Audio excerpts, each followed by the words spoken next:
Association గురించే మాట్లాడతా. సరే, మా మిత్రులు డిమాండ్స్ కవర్ చేసిండు 2 years కానీ ఆ రిమోట్ ఆన్లైన్ కౌన్సిలింగ్ వద్దని కానీ రిమోట్ ఏరియాలో అందిస్తాం. అయితే ఈరోజు తెలంగాణ ప్రభుత్వ వైద్యుల సంఘానికి 2012లో టీజీఓ టీజీజీడీ ఒకే రోజు గుర్తింపు పొందినాయి. గుర్తింపు పొందినాక 2018లో గత ప్రభుత్వంలో ఒక మెమో ఇచ్చింది. ఆంధ్రప్రదేశ్లో గుర్తింపు ఉన్న సంఘాలు తెలంగాణ పేరుతో ఏ సంఘాలు ఉన్నాయో ఆ సంఘాల గుర్తింపు యాజ్ ఇట్ ఈజ్ ఉంటుందని 2018లో మెమో వచ్చింది. దాన్ని ఫాలో అవుతూ గత డైరెక్టర్ గడాల శ్రీనివాస్ గారు కానీ అప్పుడుండే డిఎంఈ గారు రమేష్ రెడ్డి గారు ఫాలో అయ్యారు. వాళ్ళు అప్పుడు కూడా జీఏడీ క్లారిఫికేషన్ తీసుకున్నారు. మళ్ళీ 2024లో క్లారిఫికేషన్ తీసుకున్నారు. కోర్టు కేసులు గెలిచినాము. కానీ ఈరోజు మళ్ళీ జీఏడీని అడిగినారు లిస్టు, రికగ్నైజ్డ్ సంఘాల లిస్టు ఎంతో మీరు డిపార్ట్మెంట్లో కావాలని అడిగారు.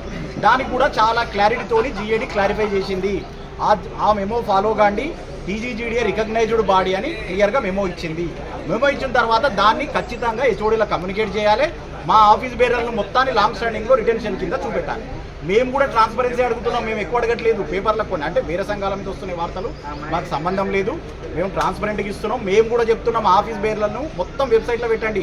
ఎవరైనా దొంగ ఆఫీస్ బేరర్ ఉంటే మా దృష్టికి తీసుకురండి. మేము కూడా సిద్ధంగా ఉన్నాం వాళ్ళని తీసేయడానికి. కనుక ఇంత ట్రాన్స్పరెంట్గా ఈరోజు కూడా జీఏడీ చాలా క్లారిఫై చేసింది అసోసియేషన్. సో అసోసియేషన్కి ఎలాంటి అగ్ని పరీక్షలు అవసరం లేదు. ఇక పెట్టినవి చాలు. సీతాదేవికి పెట్టినట్టు పెడుతున్నారు. ఇక చాలు. దానికి కారణం మా డాక్టర్లే కొంతమంది మా మీద లేనిపోని చార్ట్ జీపీట్లో తీసి లేని జీవోలు సృష్టిస్తున్నారు. 325, 340 అవి చూస్తే ఏం లేవు. ఏవేవో నెంబర్లు పెడుతున్నారు. ఆ నెంబర్లు కాదు, పీడిఎఫ్లు పెడితే మేము కూడా చదువుకుంటాము.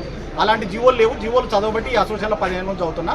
తర్వాత మిగతా విషయాలకు పోతే ఒక విషయం స్పష్టంగా చెప్తున్నా నేను. మా ముగ్గురు హెచ్ఓడీలను తీసేయండి అంటే మీరు ఆశ్చర్యపోవచ్చు ఎందుకు ఇట్లా అంటున్నా అని. వాళ్ళు ఏం చేయట్లేదు. వాళ్ళు హెచ్ఓడీలను కామ్గా కూర్చోబెట్టి ఎల్కేజీ పిల్లల్లాగా ట్రీట్ చేస్తున్నారు. మీరు రండి మా దగ్గర కూర్చోండి, మేము చెప్పింది మీరు చేయండి అంతే.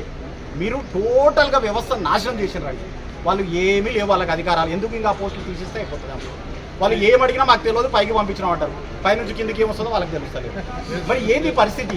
ఎందుకు వాళ్ళు డిప్యుటేషన్ లేవు, ట్రాన్స్ఫర్ లేవు. అడిగాను నిజంగా గుండెపోటు వచ్చి అడుక్కుంటే కూడా డిప్యుటేషన్ ఇచ్చే అధికారమే లేదు.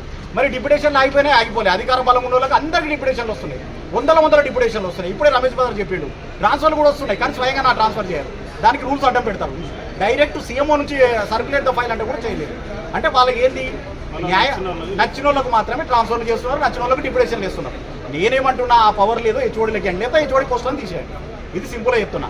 తర్వాత 38 జీవో ఇంప్లిమెంట్ చేస్తామన్నారు. మేము ఎక్కడ 38 జీవో వైలేట్ చేయమనలే. కానీ మీరే దాన్ని వైలేట్ చేస్తూ దాంట్లో ఆఫ్లైన్ ఆన్లైన్ 2 ఆప్షన్స్ ఉన్నాయి. మీరు ఆన్లైన్ అని ఏదో దాంట్లో ఉందని చెప్తున్నారు. అది అబద్ధము. రెండిట్లో ఏదైనా సెలెక్ట్ చేసుకోండి అని గవర్నమెంట్కి ఆప్షన్ ఇచ్చింది, డిపార్ట్మెంట్కి ఆప్షన్ ఇచ్చింది.